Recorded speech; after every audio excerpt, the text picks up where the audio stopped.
자, 우리가 지난주에 룻기를 살펴보았습니다. 우리가 룻기를 살펴보았는데, 룻기는 사사시대 때의 내용이라고 말씀드렸어요. 그런데 그 내용이 오늘 한 가정의 이야기가 아니라 바로 하나님이 찾으신 한 인물, 다윗이라는 인물을 찾아가는 그러한 과정이었다, 그런 내용이었다, 그렇게 말씀을 드렸습니다. 사실 하나님께서는 이스라엘을 하나의 나라로 세우시고 그 나라를 통해서 하나님의 나라를 이루어가기를 원하셨어요. 하나님은 아브라함을 택하셨을 때 그 아브라함 한 사람만을 택하신 것이 아니라 그 사람을 통해서 하나님은 원대한 꿈을 꾸고 계셨다라는 겁니다. 그 한 사람을 통해서 하나의 나라를 만들고 그 나라를 통해서 많은 사람들이 하나님의 나라 가운데 들어오기를 바라셨다. 하나님의 백성이 되는 것이 곧 복이 되는 것이죠. 그래서 하나님께서는 아브라함을 통해서 그 일을 이루기 원하셨고, 결국에는 하나님의 궁극적인 목적은 하나님이 다스리시는 나라, 하나님이 통치하는 나라, 바로 그런 나라를 원하셨다는 겁니다. 그러니까 창조 때의 그 모습을 그대로 다시금 회복시키기를 원하셨다는 것이죠. 그러나 그런 모든 것을 다 갖추었지만은 그러나 사람들은 그러지 못했다라는 거예요. 하나님을 왕으로 인정하지 못하고 그들은 하나님이 눈에 보이는 하나님이 아니기 때문에 결국에는 하나님은 자신들의 마음 가운데에서 자신들이 원하는 하나님으로 바뀌어버렸다는 것이죠. 하나님께서 처음에는 모세를 통해서 그리고 그 다음에 여호수아를 통해서 인도하셨지만 그러나 이제 모든 것이 다 갖춰진 이후에는 이제 하나님께서 직접적으로 이제 통치하시기 위해서 하나님은 말씀을 우리에게 주신 것을 이제 제대로 가르치기 위해서 레위인들을 세우지 않았습니까? 그런데 그 레위인들이 자신들에게 주어진 사명을 망각해버린 거죠. 제대로 행하지 못했어요. 결국 그러므로 말미암아 하나님이 왕이심을 그들에게 올바로 깨우치지 못했기 때문에 사람들이 저마다 자기 소견에 오른 대로 행하는 그러한 일이 되어버렸다는 것입니다. 자기 소견에 오른 대로 행했다는 건 뭐예요? 결국은 하나님을 버렸다는 것이죠. 성경에서 말하는 주제는요, 딱 하나예요. 뭐냐면 하나님이 왕이시다. 따라서 하나님이 왕이십니다. 하나님이 일을 행하시는 거예요. 예레미야서가 선지자로 말하기를 하나님은 어떤 하나님이냐, 일을 행하시는 여호와 그 일을 지어 성취하시는 여호와라고 말씀하고 있습니다. 하나님께서는 지금도 우리를 위해서 일을 행하십니다. 아까 우리 찬호가 찬양했던 그 글에도 그 찬양에 가서 보면 우리가 하나님을 떠나도 하나님을 버려도 하나님은 결코 우리를 떠나지 아니하시고 우리를 버리지 아니하시고 끝까지 우리를 붙잡고 계시는 그 하나님이심을 고백했지 않습니까? 야, 어쩌면 그 어떻게 알고 그 찬양을 했는지 이게 우연일까요? 하나님께서 행하신 것인 줄 믿습니다. 어쨌든 간에 결국 하나님을 버리고 자기 마음대로 행했던 그 이스라엘은 결국은 하나님 말씀하신 대로 어떻게 됐습니까? 이방 민족들에게 시달림을 받는 그런 모습으로 전락해버리고 말았습니다. 그래서 그들은 계속적으로 하나님 앞에 구하였죠. 무엇을 구하였습니까? 인간 왕을 달라고 구하지 않았습니까? 결국 하나님께서는 인간 왕을 주셨지만 그 왕은 실패했다고 했어요. 누굽니까? 사울이죠. 그런데 그 사울 뒤에 이어왔던 다윗은 정말 하나님께서 보셨을 때 참으로 그 마음에 맞는 그런 사람이라고 성경은 말하고 있었습니다.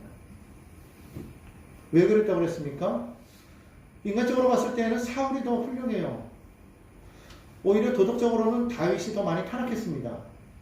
그러나 둘 사이에 있어서 하나님이 보셨을 때는 다윗을 더 높게 평가했다는 거예요. 왜 그렇습니까?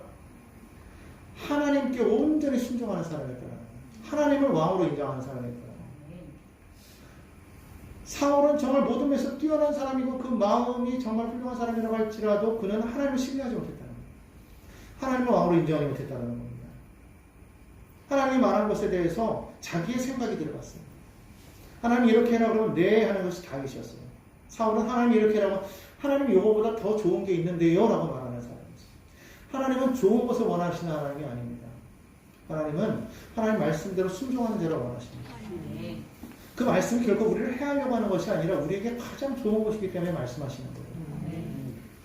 하나님께서는 무언가를 막 이렇게 좋은 것을 막 받으시길 원하시는 하나님이 아니라 하나님은 그냥 그 자체로 너희가 내 말을 순종하여서 그 말들을 행하기를 원하신다는 거예요. 왜냐하면 그 하나님은 그 말씀 속에서 우리에게 복을 주시기를 원하셨기 때문입니다. 레위기를 보면 또 신명기를 보면 계속해서 하나님께서 우리에게 하시는 말씀은 너희가 이 말씀들을 행하면 너에게 복이 있을 것이다 말씀하시는 거예요. 왜 그렇습니까? 그 말씀은 곧 생명이기 때문에 그렇습니다. 생명이신 그 말씀을 하나님께서 우리에게 주셨기 때문에 그 말씀 속에 우리가 거할 때 우리는 생명으로 나아갈 수가 있는 거예요. 그러나 그 말씀 속에 거하지 못할 때에는 우리는 생명에서 끊어진 것이 되기 때문에 결국엔 사망으로 나아갈 수밖에 없다는 것이죠. 하나님께서는 그것을 아셨기 때문에 바로 그와 같은 말씀 속에 거하기를 원하셨고, 그래서 그 하나님의 그 은혜 가운데 말씀 가운데 온전히 서기를 원하셨기 때문에 하나님께서는 바로 이와 같은 이상적인 국가를 만들어 나가기 원하셨는데 결국은 인간들이 그것을 행하지 못함으로 말미암아 하나님이 결국은 인간들이 원하는 대로 왕을 주셨죠. 그래서 다윗이 결국에는 하나님의 뜻 가운데 가장 합한 그런 모습으로 섰기 때문에 하나님께서는 이 다윗과 같은 사람이 나타나서 계속적으로 이 나라를 이어가기를 원하셨지만 그러나 그러지 못했다는 것이죠. 아무튼 성경은 그 다윗이라는 인물에게 초점을 맞추고 있어요. 룻기도 그렇지만은 사무엘서도 이 다윗을 찾아가는 내용입니다.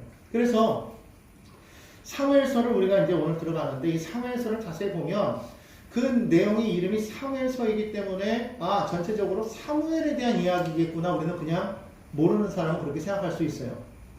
그러나 여러분들은 이미 성경을 읽어봤기 때문에 사무엘서의 내용을 자세히 보면 사무엘서에는 사무엘 말고 다른 사람들이 많이 등장합니다. 그 중에 하나가 사울이고 그 중에 하나가 다윗이라는 거예요. 놀랍게도 사무엘서인데도 불구하고 사무엘은 사무엘상에서 일부분만 나옵니다. 사무엘상에는 사무엘이 나오고 사울이 나옵니다. 근데 사무엘하로 넘어가면 온전히 다윗만 이야기를 하고 있어요. 그러면 전체적으로 사무엘의 스토리를 보았을 때 누구의 이야기가 더 많습니까? 다윗의 이야기가 더 많다. 그래서 사무엘서는 이름만 사무엘서지 사실 우리가 내용적으로 보면 다윗서라고 해도 우리가 결코 과언이 아니다, 그렇게 말씀드릴 수가 있습니다. 그렇다면 이 사무엘서를 사무엘이 썼기 때문에 사무엘이냐? 그것도 아니에요.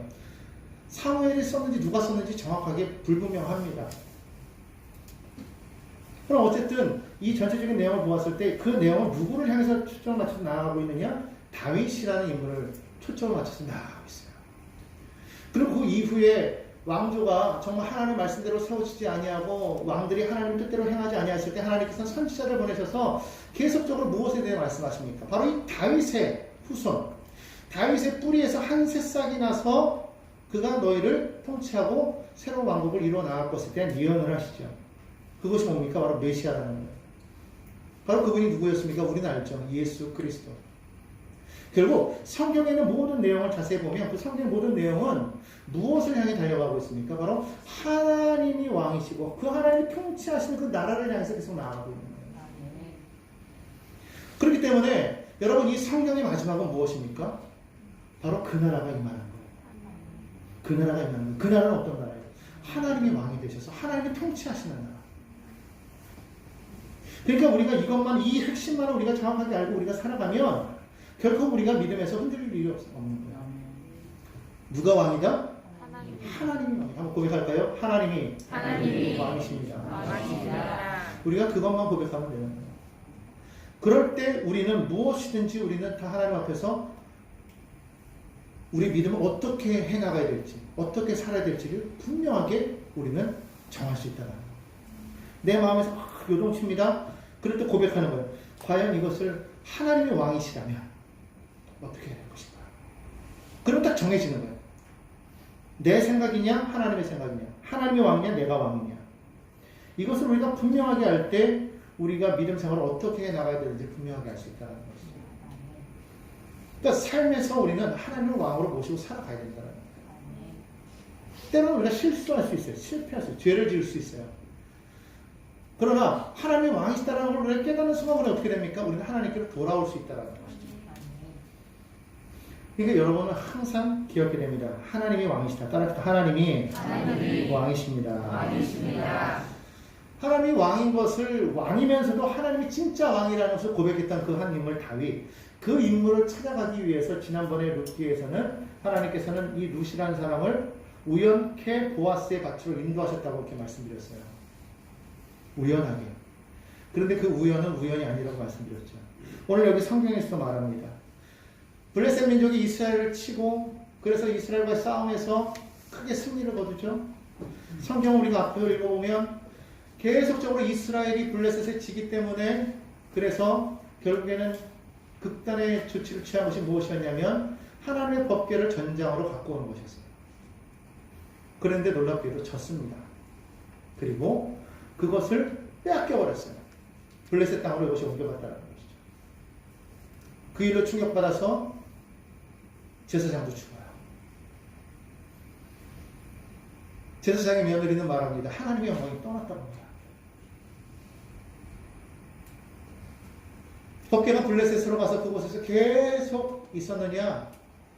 놀랍게도 법궤가 그 땅에 들어와서 전쟁 가운데에서 분명히 블레셋이 이겼음에도 불구하고 법궤가 그 땅으로 오히려 들어가니까 그 땅에 저주가 임합니다. 다곤 신상이 무너지고요.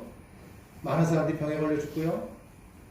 계속 옮겨다니다가 가는 곳마다 법궤가 가는 곳마다 블레셋 지역에 계속적으로 우환이 다가오니까 블레셋 사람들이 야 이거 도무지 안 되겠다. 이건 하나님의 저주가 아니면 이것은 말이 안 된다. 막 서로 간에 다툼을 이룹니다. 하나님이 정말 살아계시다면 어떻게 전쟁에서 우리가 이길 수가 있었겠느냐. 그건 우연히 일어난 것이다. 아니다. 이건 그 신이 그렇게 우리를 저주하는 것이다. 막 논쟁이 붙었겠죠. 그러니까 한 사람이 꾀를 낸 겁니다. 뭐합니까? 야, 이 법궤를 우리 이스라엘로 돌려보내자. 오늘 성경 말씀 그대로예요. 새 수레를 만들고 멍에를 한 번도 메어보지 아니하는 그 전나는 소 2마리를 끌어다가 소의 수레를 메우고 거기다가 이 법궤를 올려서 보내보자. 그랬을 때 그것이 온전히 그대로 이스라엘 지역에서 나아가면 이것은 하나님이 정말 하신 거야. 근데 그러지 아니하면 우연이 생긴 거야. 좋다. 우리 그렇게 한번 해보자. 그리고서 말 그대로 수레에다가 이 법궤를 올려놓고 보냈는데 그게 어디로 갑니까? 그대로 이스라엘 지역으로 우연인 줄 알았더니 우연이 아니더라는 것이죠. 지금 계속해서 지난번부터 우리는 계속 우연에 대해서 말하는데 우연이라는 것은 정말 있을까요? 있을 수 있어요. 그러나 우리가 전에도 말씀드린 적 한번 있는데 기억날지 모르겠지만 이런 말이 있어요. 우연이라는 것은 우연을 가장한 사실은 필연이다 그래요. 사실은 우연이라는 건 없다라는 거예요. 그럼 우리의 입장에서 한번 봅시다. 우연은 무엇일까요? 그것은 하나님의 다스림이다. 하나님의 행하십니다. 우리가 행하는 모든 이런 삶의 모든 환경들이 그냥 우연히 저절로 생겨나는 것 같아도 그러나 거기에는 하나님의 섭리가 있다. 하나님의 일하심이 있다. 그렇기 때문에 오늘 여러분들이 지금 이 자리에 와 있는 것 또한 하나님의 섭리예요. 여러분이 온 것 같지만은 그러나 하나님이 행하셨다는 거예요. 물론 그것이 그냥 기계적으로 우리가 이렇게 막 움직이는 그런 기계적인 그런 순종이 아니죠. 우리의 자율적인 어떠한 그런 의지가 있어서 우리는 자율적으로 우리는 순종하면서 이 자리에 온 거예요. 그러나 그 순종과 기계적인 순종이 비슷해 보여도 사실은 다르다는 거예요. 하늘에 뜨는 해는 그의 의지 없이 그냥 하나님이 정해놓은 그 순리에 따라서 계속 돕니다. 해가 뜨고 달이 뜨고 별이 뜨고 하는 모든 것들. 사계절 역시 그렇게 시간에 따라서 봄이 오고 여름이 오고 가을이 오고 겨울이 오고 그럴 때마다 꽃은 피고 지고 계속 낙엽은 떨어지고 다시 또 새싹이 나고 이런 모든 것들은 하나님이 정해진 그런 순서에 따라서 기계적으로 계속적으로 운영되어 나아갑니다. 그러나 우리 인간은 그렇지 않죠. 하나님께서는 그와 같은 자율의지를 주셨지만 그러나 그런 자율의지를 가지고서 우리는 하나님 앞에 순종하며 나아가는 그런 존재를 만드셨기 때문에 우리가 그 말씀에 우리가 순종하며 나아갈 때 하나님의 뜻을 온전히 이루어 나아갈 수 있다는 것을 우리는 분명하게 기억해야 될 줄로 믿습니다.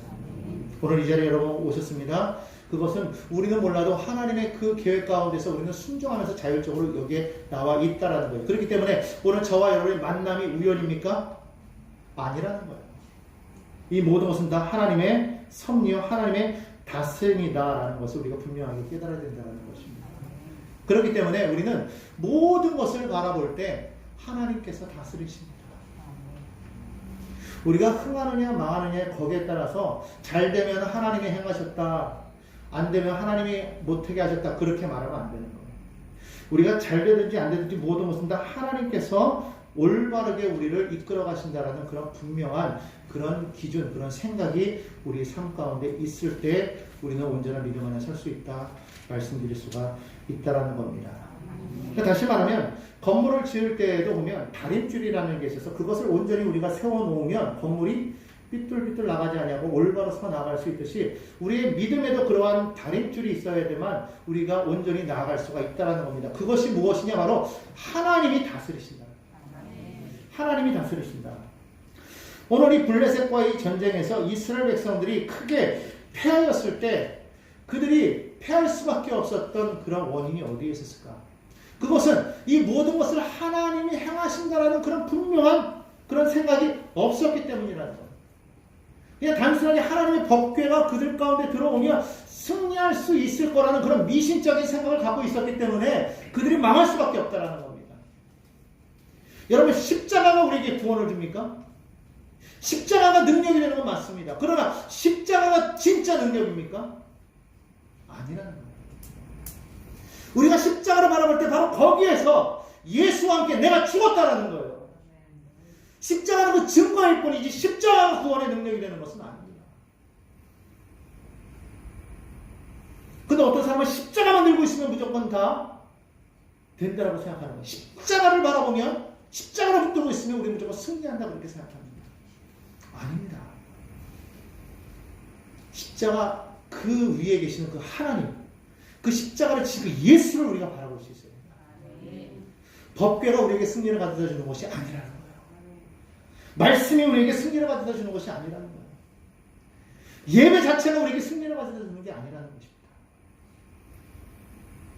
우리가 하나님 앞에 섬기고 선한 일을 행하고 전함으로 우리가 열심을 다한다고 해서 그것이 우리에게 구원을 가져다 주는 것이 아니라는 거예요. 우리에게 구원을 주시는 분은 오직 예수님 한 분밖에 없어요. 우리의 삶의 주관자는 오직 하나님 한 분밖에 없습니다. 우리가 그것을 잊어버리고 그 외의 것에 우리의 마음을 빼앗겨버려서는 안 된다는 거예요. 이것을 행함으로써 우리가 하나님 앞에 우리가 은혜를 받고, 이것을 행함으로써 우리가 하나님 앞에 구원을 받고, 이것을 행함으로써 우리가 복 있는 사람이 되는 것이 아니라 하나님의 그 통치 안에 우리가 들어오게 될 때 우리는 이미 복 있는 사람입니다. 이미 여러분들이 이곳에 들어와서 하나님 앞에 우리가 예배자로 나가는 그 순간 이미 여러분들은 은혜를 받은 자로서, 구원 받은 자로서, 복이 있는 자체로서 여러분들이 이 자리에 나와서 하나님께 서 있는 것이지, 여기에 나왔기 때문에, 여기 나와서 예배하기 때문에, 찬양하기 때문에, 그렇기 때문에 하나님이 그제서야 은혜를 주시고, 그제서야 복을 주시고, 그제서야 승리를 주시고, 그제서야 구원을 주시는 것이 아니라. 이미 나는 예수를 구주로 영접하는 그 순간 이미 예수 그리스도로 말미암아 우리는 구원받은 자가 되었다는 거예요. 이들 말처럼 싸움을 하는데 우리 안에 법궤가 없기 때문에 우리가 지금 지고 있는 것이구나. 법궤를 가져오자. 참나. 법궤가 있으면 뭐합니까? 그 중심에 하나님이 안 계시다면 그 싸움을 질 수밖에 없는 거예요. 그 믿음은 미신일 수밖에 없다는 거예요. 우리가 하나님 앞에 예배하지만 그 예배하는 그 과정 속에서 우리 안에 하나님이 계시지 않다면 그 예배는 예배가 아니라는 거예요. 예배는 드리는 것이지 예배는 받는 게 아니에요. 많은 사람들이 예배를 받으러 옵니다. 은혜를 받으러 옵니다. 기도 응답을 받으러 옵니다. 복을 받으러 옵니다. 여러분, 이런 마음이 있어서는 안 됩니다. 이미 우리는 예수 안에서 복 있는 사람이에요. 우리는 그것을 이미 알기 때문에 예배하는 겁니다. 그것을 이미 우리는 받았기 때문에 예배하는 겁니다. 왜 예배합니까? 하나님 앞에 그 은혜에 영광하기 위해서 우리는 예배합니다.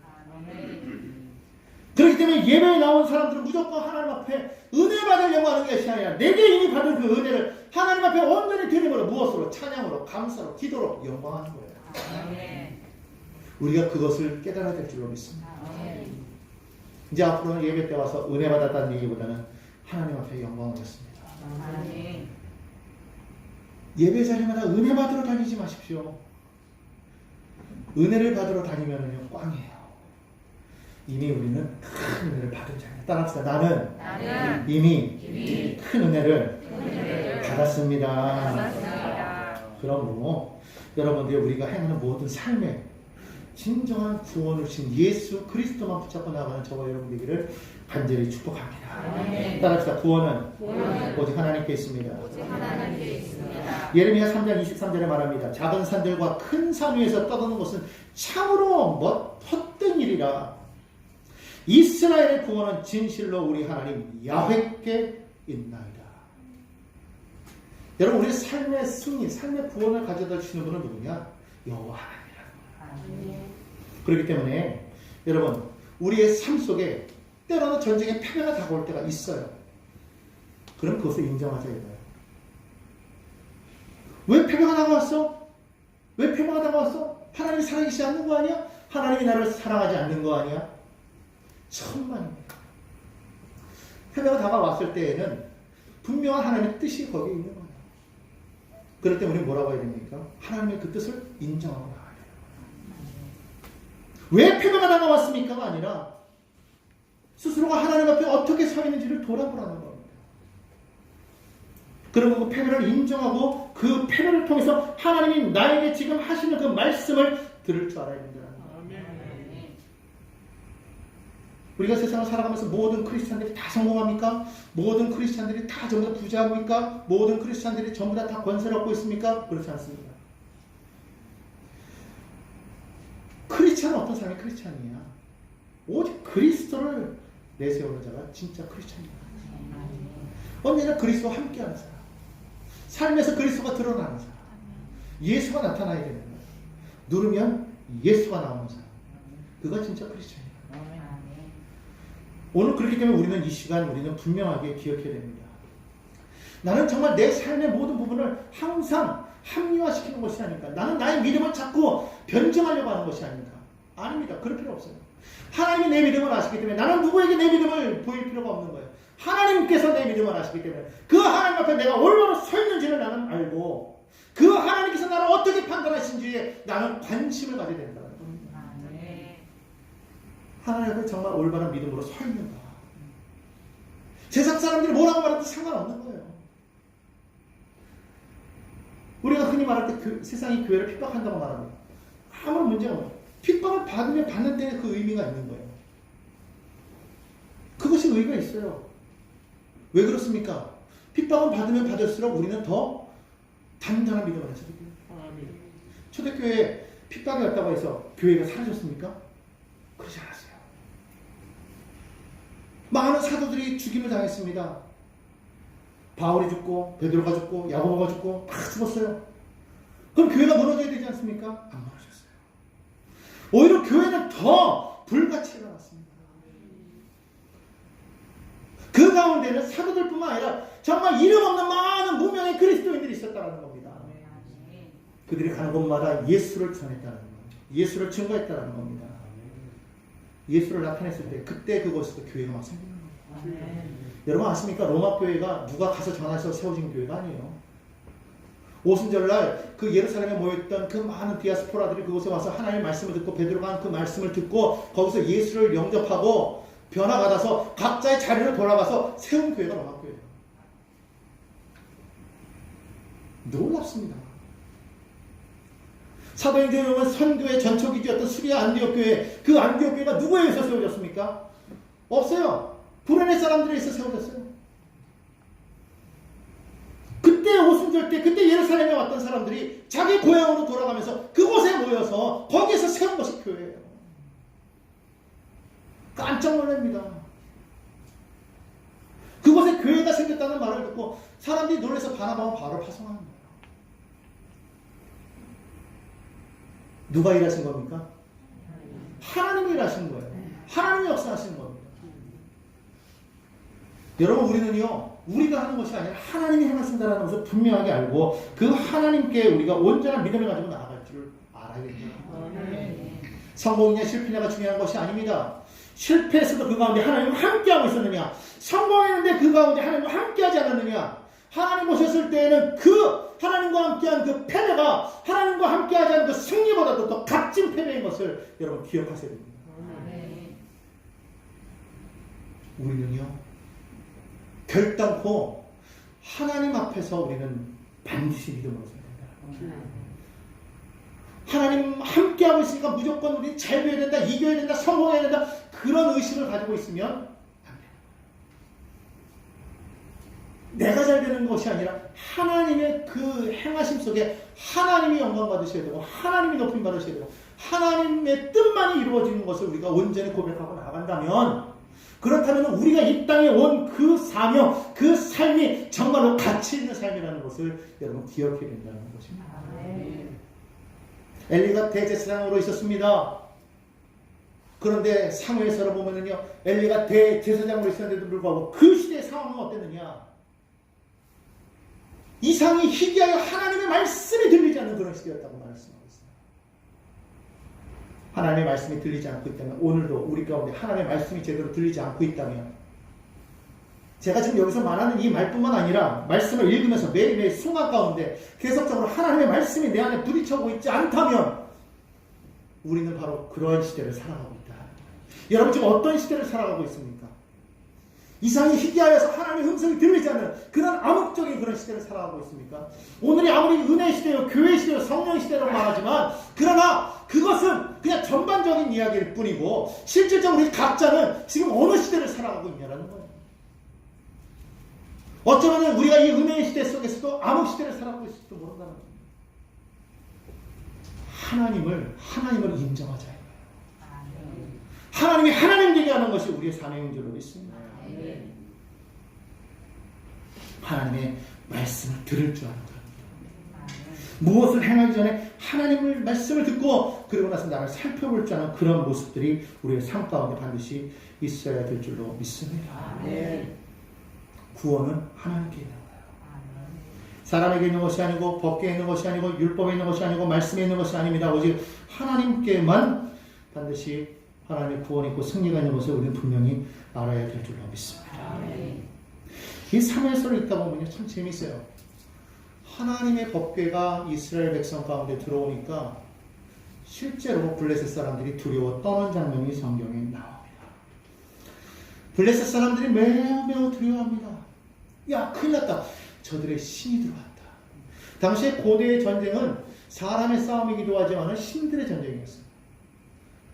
그들 가운데 저들의 신이 나타났다고 했을 때, 더구나 신의 말씀이 담긴 법궤가 들어온다고 했을 때 블레셋 사람들이 얼마나 두려워했는지 모릅니다. 보통 그렇게 되면 다 전의를 잃고 대부분 도망가게 되어 있어요. 그런데 오히려 어떤 일이 벌어집니까? 성경을 보니까 그들이 말합니다. 야, 저들의 신이 들어왔으므로 너희 블레셋 사람들아, 이제 죽기 아니면 까무러치기다.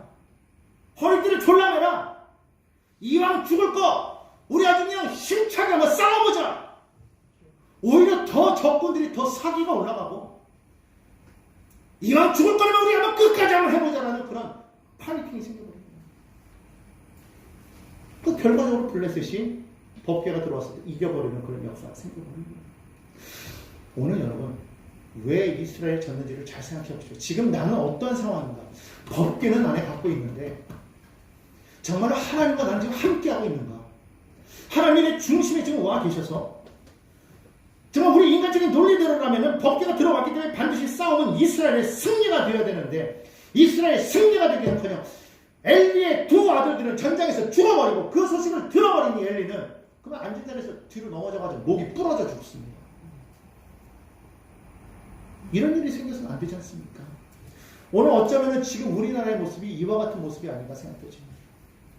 복음이 들어온 지 130년 되었습니다. 많은 사람들이 예수를 믿고 있습니다. 교회의 모습만 바라보면서, 교회의 현상만 바라보면서, 지금 상황 속에서 교회가 지금 세상 속에서 어떻게 되어가냐 그 모습만 바라볼 뿐이지, 그것 때문에 우리는 두려워하고 떨고 이래서는 안 된다 자꾸 염려만 하고 한탄만 하고 있을 뿐이지, 그러나 그 가운데 역사하시는 하나님을 정말 우리는 신뢰하고 있냐라는 거예요. 하나님을 정말 우리가 신뢰하고 있습니까? 하나님을 정말로 바라보고 계십니까?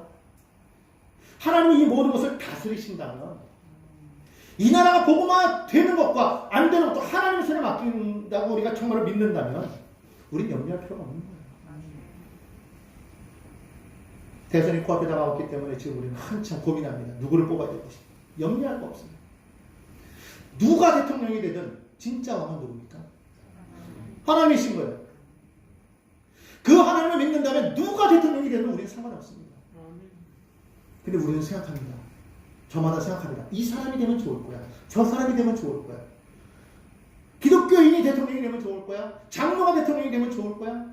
신앙 있는 사람이 대통령이 되면 좋을 거야. 천만의 말씀입니다. 하나님이 우리의 왕이 되시는 거예요. 누가 왕이 되든 누가 대통령이 되든 우리는 기도하는 거예요. 하나님 왕이십니다. 누가 왕이 돼서 누가 대통령이 돼서 이 나라를 다스리든 간에 하나님의 교회는 절대로 무너지지 않습니다. 우리가 정말 사람 한 사람이 하나님을 왕으로 삼고 하나님만 바라보고 믿음으로 산다면 절대로 교회는 무너지지 않습니다. 그리고 그 하나님을 정말 신뢰하고 두려워한다면 그 하나님께서 원하시는 일들을 우리는 이 땅 가운데서 이루어 나가야 되는 거예요. 단순하게 복음을 전하다고 그냥 무조건 막 예수 믿어서 그렇게 좋은 것이 아니라 정말 하나님의 살아계신 우리 삶으로 드러내고 보여준다면 많은 사람들이 정말 살아계신 하나님을 눈으로 보았는데 어떻게 하나님께로 나오지 않겠습니까? 우리의 삶 가운데 역사하시는 거 하나님을 우리가 체험한다면 어떻게 우리가 시험대로 하나님을 떠날 수가 있겠어요? 절대로 그럴 수 없습니다. 하나님을 온전히 신뢰하십시오. 하나님을 여러분 안에 왕으로 모셔드리시기 바랍니다. 하나님과 동행하는 저와 여러분들에게 예수님 여러분 축원합니다. 오직 그분만이 나의 왕이 되시는 것. 그것을 알게 하신 분이 누구냐? 바로 예수 그리스도인 거예요. 그 관계 속으로 우리가 들어갈 수 있도록 그것을 허락하신 분이 바로 예수 그리스도인 거예요. 예수 그리스도가 십자가에서 우리를 위해 죽으셨기 때문에 그 희생이 없었다면 우리는 하나님께로 나갈 수가 없는 겁니다. 그 예수님의 십자가에서 죽으심이 있었기 때문에 우리는 하나님과 하나가 되는 겁니다. 아멘. 그래서 우리는 그분을 나의 아버지로 모실 수가 있는 거죠. 그는 나의 왕이라고 말할 수가 있는 겁니다. 여러분 예수님의 죽음이 결코 헛된 죽음이 아닌 거예요. 그것을 기억하시기 바랍니다. 우리는 날마다 하나님 앞에 나와서 우리의 원함을 아닙니다. 그러나 정작 우리가 하나님의 원함이 무엇인지를 모른다면 정말 우리는 제대로 믿고 있는 것입니다. 여러분 한 번이라도 하나님께서 내게 원하시는 그 원함을 들어보신 적 있습니까? 기도할 때 하나님 나는 이것을 원합니다. 이렇게 해주시옵소서 우리는 기도하지만 하나님 한 번이라도 하나님 내게 원하시는 것이 무엇입니까? 하나님 나를 통해서 무엇을 이루기를 원하십니까? 여러분 그것을 듣고 수용해 보신 적 있으십니까? 없다면 이 시간 회개하고 기도를 바꿔야 되는 거예요. 하나님이 정말로 내게 원하시는 것이 무엇인가? 나를 통해서 어떠한 일을 이루시기를 원하시는가? 나 같은 사람도 이렇게 연약한 사람도 이 부족한 사람도 하나님 쓰시겠습니까? 그럴 때 하나님 오냐 너를 쓰겠다 하실 때 아멘 나를 쓰시옵소서. 그렇게 고백하며 나아가는 저와 여러분이 있다면 이 나라는 희망이 있다. 전능하신 그 하나님께서 우리에게 못 주실 것이 무엇이었습니까? 너희는 먼저 그의 나라와 그를 구하라. 그리하면 내가 너에게 모든 것을 다 더하여 주겠다. 무엇을 먹을까 무엇을 마실까 무엇을 입을까 염려하지 마라. 이는 다 이방인들이 하는 것이고 오직 너희는 그의 나라와 그를 구하라고 말씀하셨을 때 그것을 행하면 하나님은 우리에게 필요한 모든 것을 다 아시고 채워주신다는 거예요. 우리에게 승리가 필요하다면 승리를 안겨주시는 겁니다. 우리에게 부여가 필요하다면 부여를 도와여 주시는 거예요. 그것이 정말로 우리가 하나님 앞에 온전한 믿음으로 설 수 있을 때 가장 필요한 것이라면 하나님은 다 주실 것입니다. 그러나 그렇지 않다면 오히려 그것을 줌으로 말미암아 그것이 그의 삶에 그것이 오히려 하나님을 떠나게 하는 것이 원인이 된다면 하나님은 그걸 주시겠냐는 거예요. 그렇지 않다는 거예요. 기껏 병 고쳐졌더니 이제 병 나왔다고 야 이제부터는 내가 그냥 못 돌아다니는 이 나라를 한번 여행해버리라. 주일이고 뭐 없이 그냥 막 돌아다니면 그것이 정말 은혜입니까? 하나님께서 사업을 번창하게 주셔가지고 사업이 너무 막 잘 되니까 뭐 너무너무 잘 되니까 주일도 없이 그냥 계속 돌아다니면서 막 그냥 사업을 막 늘려나가서 막 그냥 사업체가 막 세계적인 사업체가 됐다고 그게 복입니까? 절대 복이 아니에요. 세계적으로 유명해서 이름이 높이 날려진다고 할지라도 그것을 이루신 분 오직 하나님께 영광 돌리시는 그의 나의 삶이 되기 위해서 하나님 앞에 나의 것을 내려놓을 줄 아는 그런 삶이 진짜 삶이에요. 그것을 통해서 하나님께서 영광 받으시죠. 여러분 우리가 주일날 정말 힘든 게 뭐예요? 예배 때문에 모든 걸 내려놔야 된다는 거예요. 예배 때문에 모든 걸 다 내려놓고 하나님 앞에 나왔을 때 사실은 얼마나 두렵고 떨립니까? 그런데 여러분 그것을 우리가 온전히 행할 때 하나님이 책임지시는 거예요. 하나님이 책임지시는 거예요. 여러분 우리가 주일날 많이 안 벌어도요 하나님 먹고 살게 해주십니다. 하나님을 인정해 보십시오. 하나님 해결하십니다. 오늘 이것을 우리가 온전히 우리가 알고 하나님 앞에 나아가야 된다는 거예요. 야 이렇게 하니까 되더라. 이렇게 하니까 우연히 되더라. 삶에 우연이 없다고 했어요. 하나님이 다스린다고 했습니다. 모든 것은 하나님이 행하시는 것이기 때문에 실패도 하나님의 성공이요 우리의 패배도 하나님의 승리요. 따라합시다. 우리가 졌어도 하나님이 이기십니다. 하나님이 이기십니다. 아멘. 아멘. 실패가 다가왔어도 내가 지금 어디에 서 있냐를 분명하게 깨닫는다면 결국 그 실패는 실패가 아님을 깨달으시고 오늘 여러분들이 정말 하나님 앞에 온전한 믿음으로 서는 저와 여러분 되기를 예수 그리스도의 이름으로 축복합니다. 아멘. 이 시간 우리 함께 기도하기를 원합니다.